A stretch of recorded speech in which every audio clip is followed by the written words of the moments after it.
your hands. Wave them at them bitches hating on you with their friends. Girl, you Yeah, this subject right here, y'all, it's been a big theme. I feel like my most vivid memories of when body dysmorphia really started kicking was in college for me, which in alignment with the trauma. Like, my parents were going through a divorce my freshman year of college, and I know that that's when it all started to happen. I was binge drinking a lot, like I was partying really hard, and I started to have all these like negative thoughts in my mind, like, oh, always about my stomach. Like, even to this day, I can still look in the mirror and see something completely different than what other people see. It's just I've done a lot of work since then, but at the time it was like, I am so fat. Like, I am a whale. Like, I look humongous.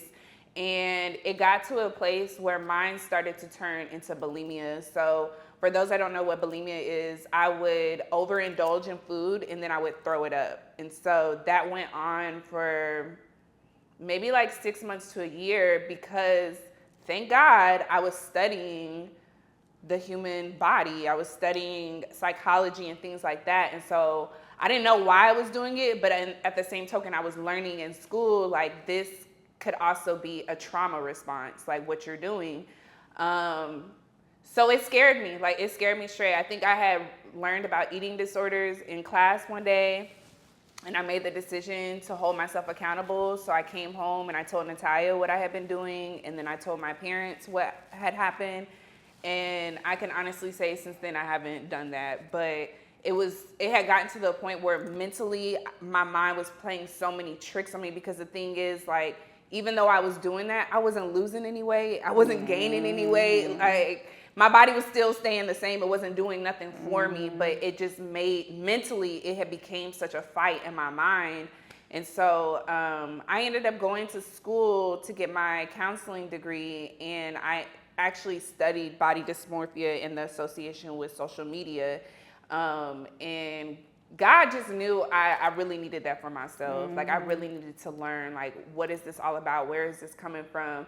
And then beginning to see that, like, I'm actually not alone. Like, as I'm learning and seeing it within myself, I'm starting to see, like, my closest people around me also deal with it too. I realized that my parents always have spoken negatively about their body, or my mom would always be on diets growing up, or my dad's always saying he's too fat and he needs to go run. Like, this is just something that was like a part of the culture. Even how Natalya is saying, like, when I would pick up weight, like, that's the first thing that the family would have to say. I remember my dad one time, he thought I was pregnant, because I was like, I felt so insecure with my body, I started wearing baggier clothes. Oh, okay. And so to him, it's like, are you trying to hide that you're pregnant? And my mom's like, shut up. Like, no, I just feel fat. And the worst comment I ever got, we went to Perry's Steakhouse. Remember we went to Perry's? So me and Dom got accepted into grad school like a couple of days right after each other. So we wanted to celebrate. My mom took us to Perry's Steakhouse in Dallas. And I remember my mom posted the photos on Facebook. Y'all know Facebook be a platform for the family. Yeah. So everybody gonna see. I remember a family member texted me and said, hey, sweetie, are you pregnant?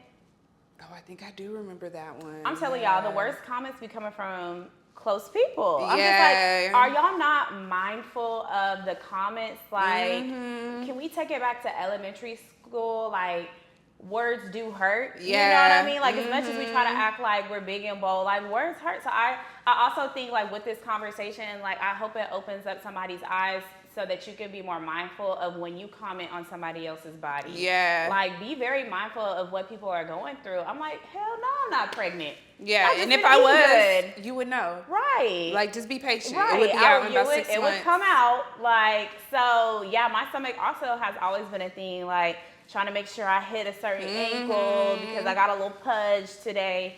So, yeah, I don't know. I ended up realizing that it had a lot to do with my trauma, and so that's when I really got into therapy for myself. I was like, okay, this is not like me. I grew up being pretty confident in who I am, and it's not like me to even think of myself this way. And so therapy was very helpful.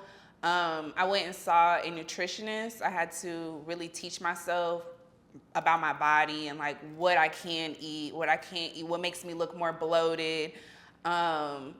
And then, like you said, with the affirmations, if you guys keep up with me on social media, like I've been very open about my journey. And so all of that hasn't really been for likes for people. It's been like a part of my healing, literally, like learning how to put myself out there, even when I don't like the way my body looks. I've been natural pretty much since high school. I did end up perming my hair like in 2020. I did like a cute, whatever. Anyways, so that's been a journey. Hair, like, when I went natural in high school, it wasn't as big in that area. And so even within my household, my mom did not like when I wore my fro out, or she would make me feel very uncomfortable about that. Down south, it was really big for wigs, closures, sew-ins, things like that. And so I feel like I eventually gave in to that. Like, granted, it was good for my hair. There's nothing wrong with wearing a hairstyle either way, but my intention of wearing it was so that way I could start blending in and people wouldn't make comments about me choosing to wear an afro versus having my hair look like how most women's hair looked out there.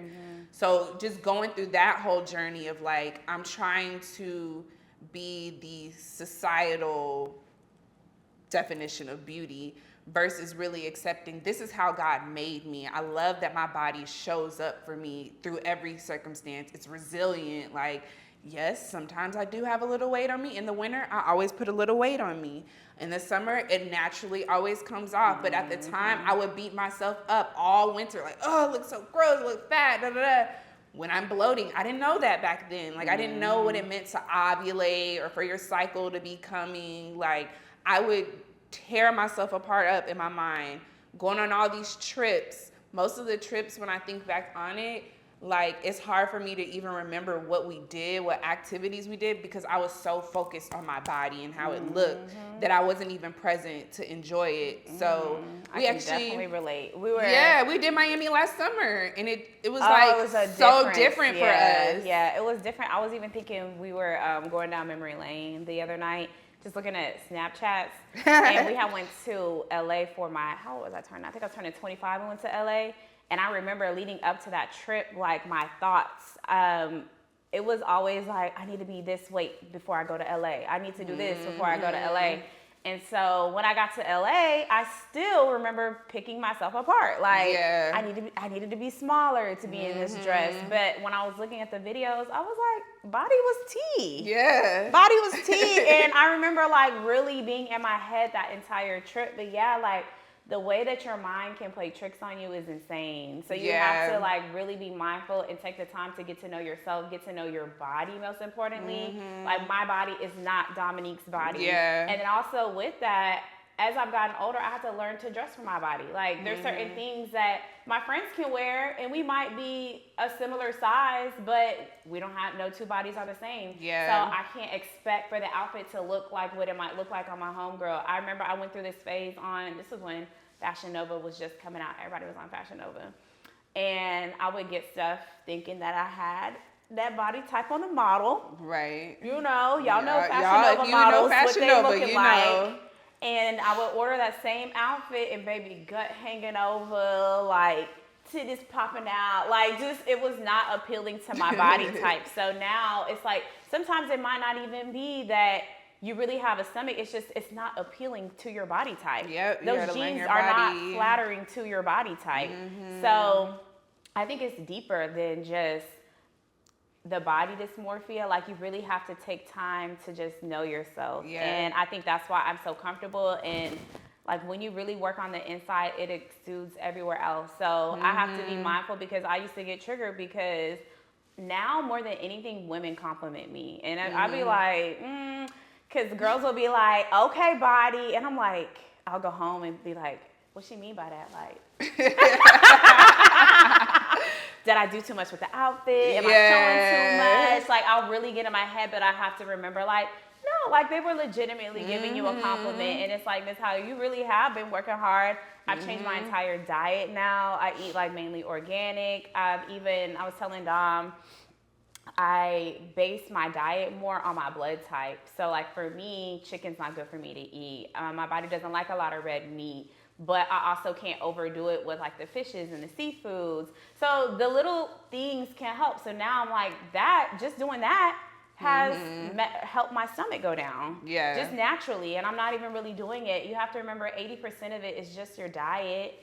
So, but yeah, it's definitely a mental thing. And I feel like you just got to learn to get out your head at the end of the day. Yeah, for sure. You got to learn to get out your head. Like, you look good, sis. You look good. You look real good. And I think the common thing for both of us and what we do know as far as research go, a lot of it is just a product of trauma. That's it. You know, most of it is a product of trauma. And so that's why I think a lot of plastic surgeons are trying to incorporate that now, making sure that they ask the questions about mental health, because that can play a part in it. Once you process it, you may feel like I don't need it as much anymore. So really just taking that time to like dive in and ask yourself, you know, why am I doing this? Emotional eating, that's very common. Like either you don't eat or you eat a lot. I'm an emotional eater. If I gain weight, it's because I'm stressed. You're not gonna see me and be small. That's not my story. I'm gonna eat, and I'm gonna eat everything in this house until I process what's going on. And so that's a good sign for me to know I'm stressed. Like when I notice I'm doing stuff like that, I check in with myself, like, okay, what's going on? Let's kind of figure out what that's all about. I know too, for me, like I will take breaks from like getting my lashes done, or I will go ahead and wear my natural hair when I notice that I'm getting like obsessed with, oh my God, I haven't got my hair done, I look crazy. If I hear myself saying that, I'll take a break because I don't want myself to get so caught up on enhancements that I forget how God created me to be. I love that one. That's a really good one. Y'all know I'm an esthetician, so I do lashes. And I lose money because I will tell my clients if I feel like they're getting too obsessed with the lashes, I'll tell them take a break. Like I have a client right now and she was having some allergic reactions to the glue. And I was like, just take a break. And so she was texting me like, I just feel so ugly and I don't feel pretty. So I'm like, I feel like that's also part of my job, and it's just to affirm women. So I was, affirming her, telling her she looks, and she does, like she really is a beautiful woman. And so I'm telling her like, you look fine. So she's like, am I ready to get my lashes back? I'm like, no. Be patient. Be patient. Like, and I could have taken her money, but it's just not that deep to me because although that is my job, I am here to enhance what you already have. I never want people to stray away from their natural beauty, like you at your rarest form, because I feel like that is the beauty of you. Like how God intended you to look, that is you at your core. Nobody else has your nose, your lips. So like, and again, I'm not against enhancements, but you have to be at a space where you can look at yourself rare and raw, booty naked in the mirror, no lashes, no extensions, whatever the case may be, and still look and be like, I am beautiful. Yeah. I feel like if you can't do that, then there's some work that needs to be done. Yeah. And you got to figure out what that looks like for you. But I too take breaks. Like I'm actually in the midst of taking a break right now from extensions. I'm letting them just fall off naturally because I'm like, also, side note, I don't like looking like every girl on Instagram. Sometimes I be feeling like, do I look like every girl on Instagram? Look alike. Y'all looking alike. So yeah, sometimes I just be like, nah, I want to be able to flex with my natural beauty. So yeah, these lashes are coming off. Right now I'm in the midst of like trying to grow my real hair. So I do have like this in, and shout out to Caprice. So shout out to Caprice, Ciao Bella, because I'm just trying to really listen to her when it comes to my real hair. Y'all see me with the bob. Like y'all know I got hair under here. So I'm not bald headed, but no, seriously, like I think that it is very important to just be able to find beauty in your natural state. Yeah. I do. For sure. So taking breaks is necessary. I take breaks for my nails too. All of those things just to remind myself like, this is what you look like, girl. Yeah. This is what you look like. You're human. You're not going to be perfect. And that's okay. That is okay. Also being mindful of like social media, who you follow, which we've said this several times, I think, throughout different episodes, but just be conscious of that. Like that can also play a part. If you know you're going to spend time scrolling, just be intentional with what you're scrolling and looking at, because it's human nature. You're going to want to compare yourself or feel like, oh, dang, this girl looks like she works out every single day. The whole time she pre-recorded that back in June and she just rolling the content out and she don't even work out every day. Like just be realistic with your journey and like tapping into, am I in a healthy space to handle this? Like now I'm in a space where certain things I can keep up with, whereas a couple years ago I had to be very strict on who I was able to follow or having to mute certain things because it would trigger me. It's nothing against that person, but what I'm dealing with in my own mind, I can't risk messing up my mental health and going back into a space where I'm now looking at myself differently. So, just being mindful of that.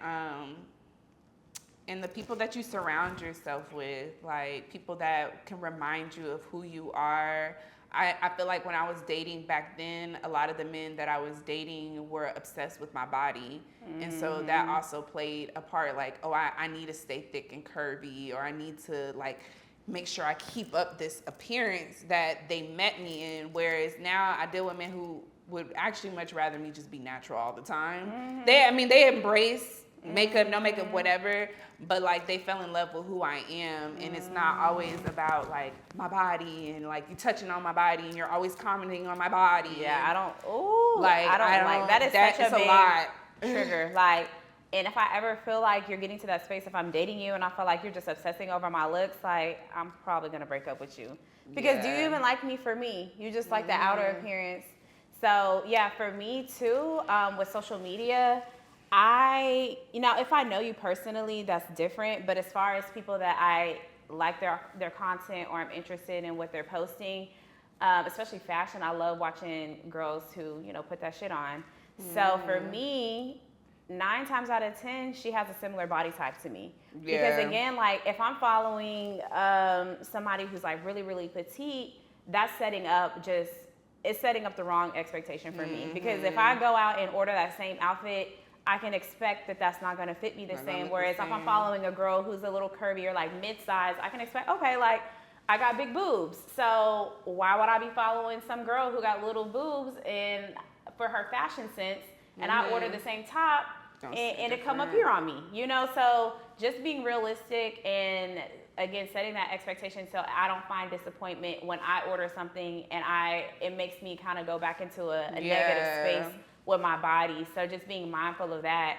So I follow a lot of girls who kind of like look like me or like who are built similarly to me. So that way I know, okay, it's gonna fit like this rather than, okay, if I follow a girl, she got no waist. Just don't set yourself up for failure, guys. Like, it's just, and for men too. Like, I don't know from a male's perspective. They do struggle with body dysmorphia. Yeah, as but well. I know, like, I've dated men and they've shared some intimate things with me. So all of these things, like, it's not just for one gender. It's for everybody. Like, we all go through similar things. It could be very left or right too, because sometimes like we will applaud people that are in the gym all the time and they're doing the workout. That's still kind of considered it is still considered body dysmorphia because you're obsessing over it. Life is about balance. So, you just want to make sure that you find balance in your life. It's definitely good to take care of yourself, but if it's like consuming your mind all day, I've dated somebody that if they didn't go to the gym, they had a complete attitude, like it's messing. I have to go to the gym every day at 5 o'clock and I have to spend 2 hours there. Okay, that's a little obsessive. Okay. Like, it's a little obsessive. You look good, but it's a little obsessive. Like you're doing a lot. You're doing a lot just to maintain that because, again, what's the intentions? Like, you feel like you're not worth a person if you don't have these muscles or if your stomach's not flat.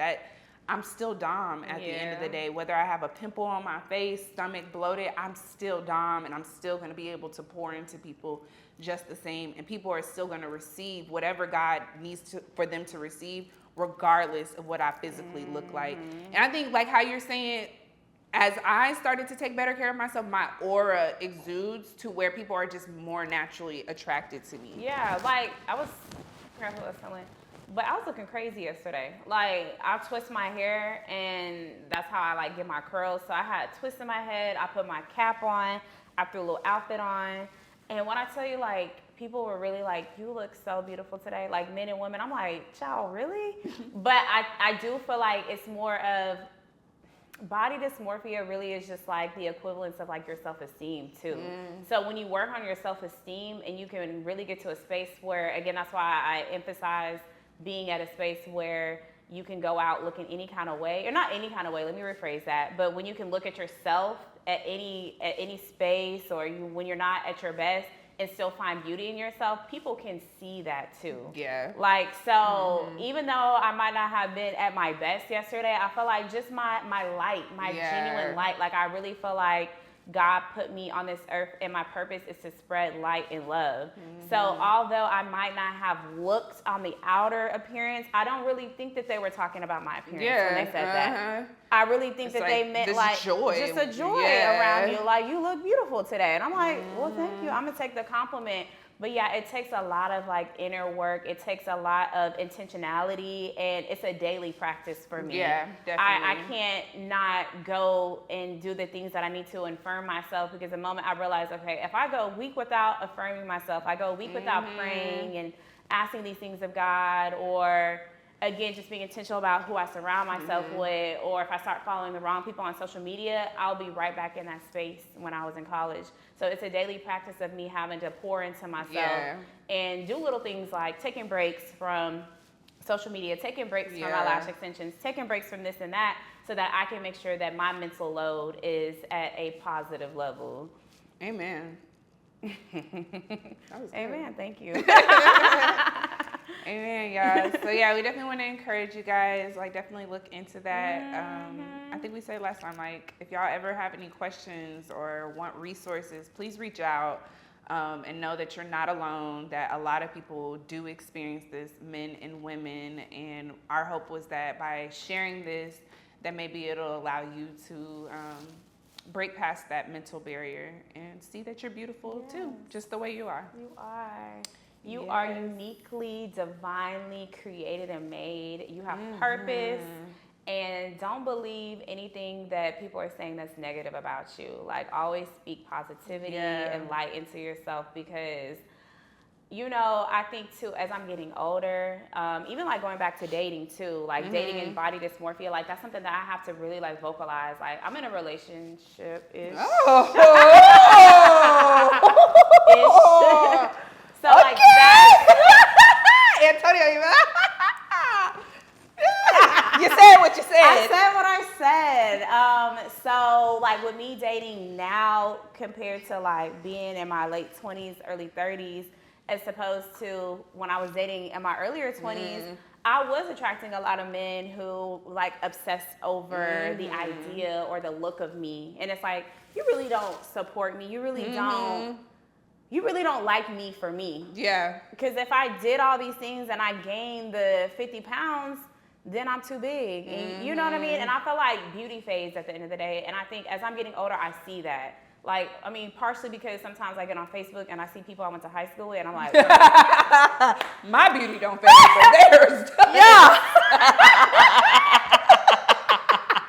Let's be clear, I'm not talking about myself. I'm not talking about myself. But no, beauty does fade. You know, we're not going to look like this the rest of our lives, unfortunately. Like, even with my parents, I be looking at my parents sometimes. I'm like, oh, my mama got a wrinkle. They're getting older. They're getting older. So I just want to be mindful of, like, who I date. And, you know, again, the people that I'm around, when I'm not feeling my best, are you not going to be around me just because my hair's not done today? You know, my lashes aren't done. I'm not looking my best. That's what our friendship, our relationship is built upon. If that's the case, you can have it. So like, yeah, even with me dating now, like, because I know that I struggle with body dysmorphia, I'll be on his ass like, don't be talking about my body. Like, not that he does, but it's just like, even if he's like, you look real good today, like that ass looking good. I'm like, that's what you like me for? But that, I mean, that's growth that you're actually having those conversations versus maybe in the past you probably would have just kept it to yourself. I would have been in my head all day about some stuff, but I will say, just like now, the type of men that I have attracted, they don't do that to me. Yeah. It's like I will get compliments, a million other compliments before it's about my body now or about my appearance. Like, or I just feel like it's a different level of genuineness when I get a compliment from like my man. It's like, you look beautiful today.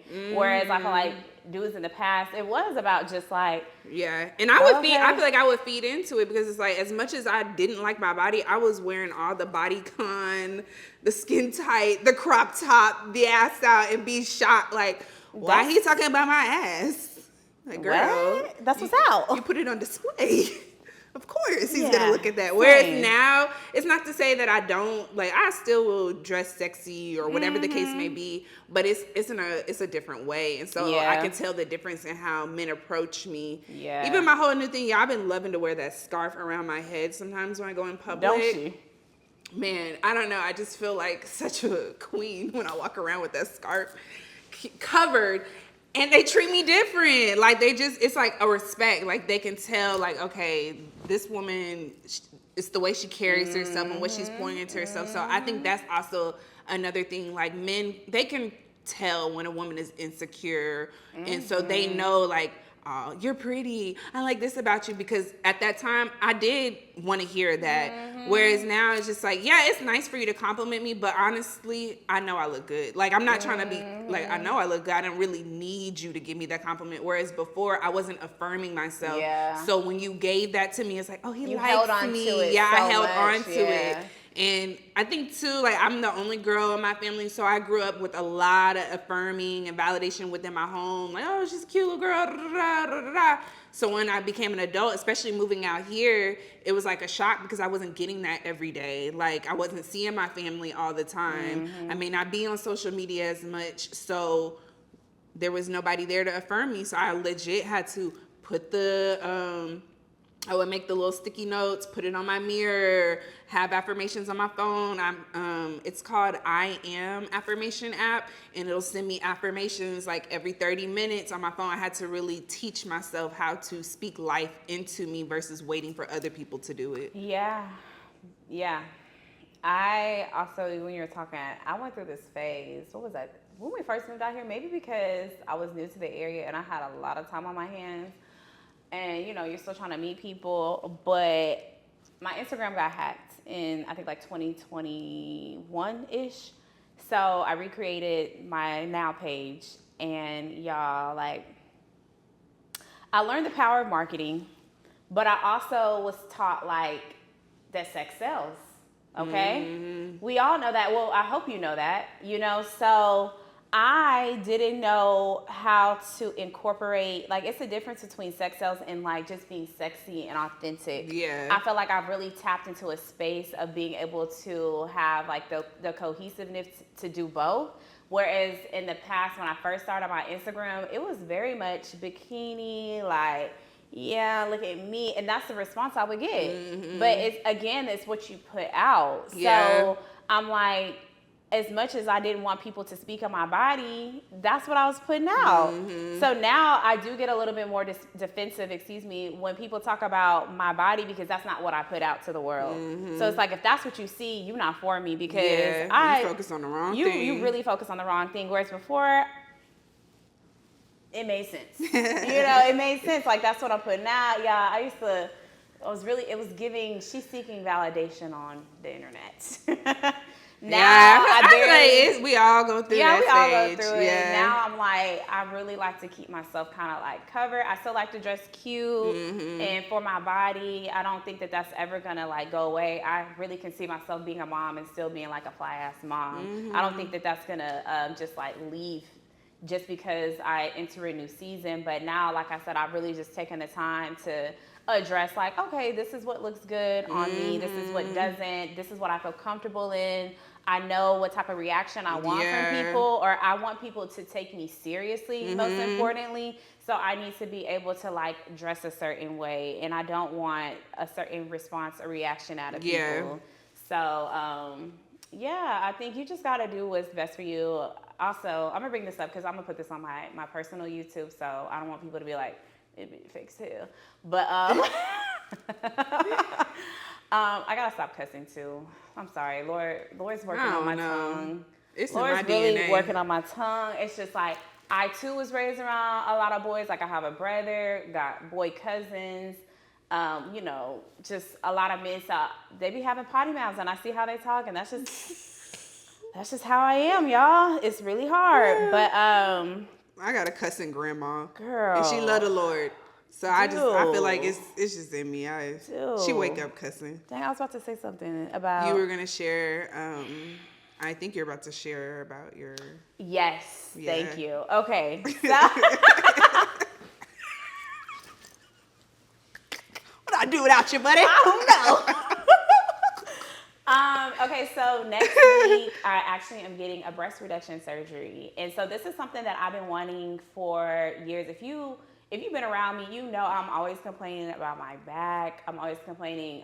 This might be like a little bit TMI, but when you have bigger breasts, like you get rashes from like the friction. It's just a very uncomfortable thing. Again, mind you, like I said, I have a petite frame, so it's a lot for me to carry. It just doesn't match my proportions. It's very uncomfortable. I'm in pain a lot of times. I'm always having to like stretch throughout the day, especially with me doing lashes. It's a lot. So this is not a cosmetic procedure. Let me be very clear. It's a medical procedure. So it's like a medical necessity. I found a way for my insurance to cover it and everything. So like the doctors deemed it as medical necessary. But I want to bring that up because I know they mentioned like breast size being one of the things of body dysmorphia. And so I had to sit and think about it. Like, because is this something that I really, really want for me? Or is this something that I'm wanting for society? Because I'm so self-aware of my body dysmorphia, I have to be very intentional about why am I doing things. Like, even if it is just a hairstyle, like, am I doing this because I'm trying to like fit in with somebody or fit in with the people, or is it something that I genuinely wanted because I wanted it?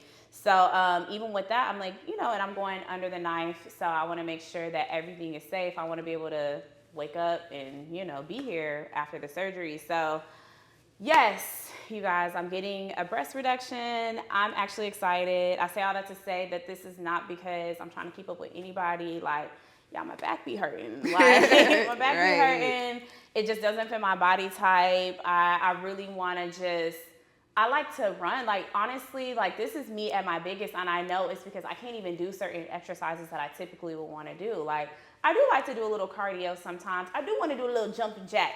I can't do any of that. Like, it really has intervened with the quality of my life. So I'm very happy. So if you guys could just like keep me in your prayers.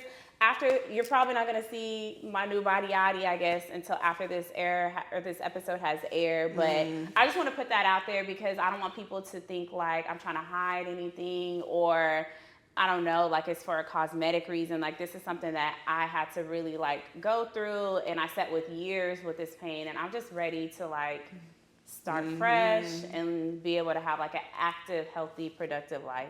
Yeah. Yeah. Your body, your choice.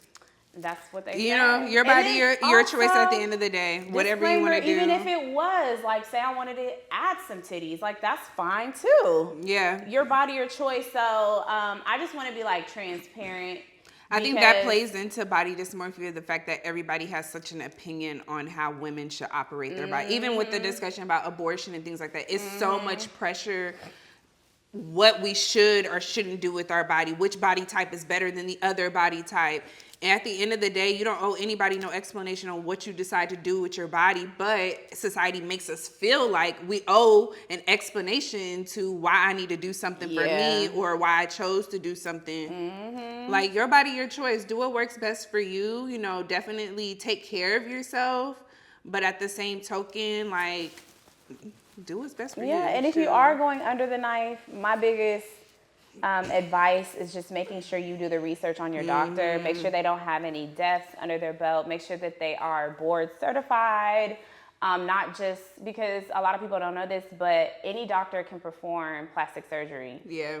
Are they a board certified plastic surgeon is what you need to be checking for. So again, I'm never the one that's going to tell anybody what to do with their body. Like, I am supportive of, I'm really a pro-woman type. I'm a girl's girl. So if you want to go and get that surgery, sis, go and do it. But just make sure you do your research to where, again, you're going to wake up from this surgery or know your health. Like, even thinking about what's DC Young Fly's girlfriend. That was Jackie O. Oh, my God. Like, that was such an unfortunate circumstance. Like, my heart goes out to her entire family because, again, like, you don't know what it's like. The woman had kids. She probably just wanted to get back to herself. She wanted to get the mommy makeover.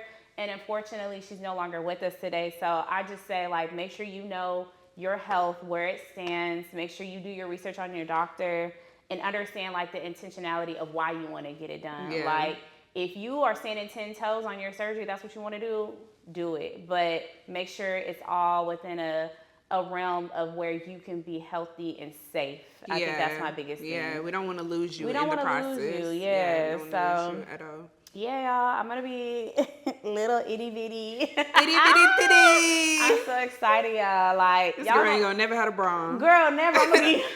Y'all wanna go running?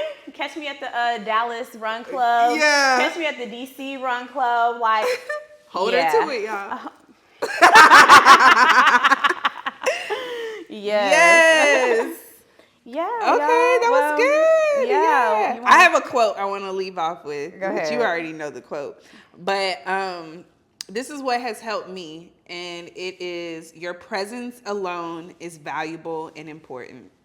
Yes. Your presence alone is valuable and important. Yeah. I love that. And there goes my alarm. I gotta go to work, y'all. All right, Time to go actually wraps work. things up. Thank you guys so much for tuning in Yes. to another episode of Peaches and Cream. Cream. Make sure you like, comment, and subscribe to our channel. We appreciate you guys so much for all the support. We really do. Shout out to the man behind the camera, Antonio. Y'all should follow him. We're gonna put his information in our what's it called? Our bio. Yeah, we'll drop it in Yeah, we'll there. drop his information alongside with the podcast she mentioned earlier. Thank you again. We'll see y'all next week. Bye.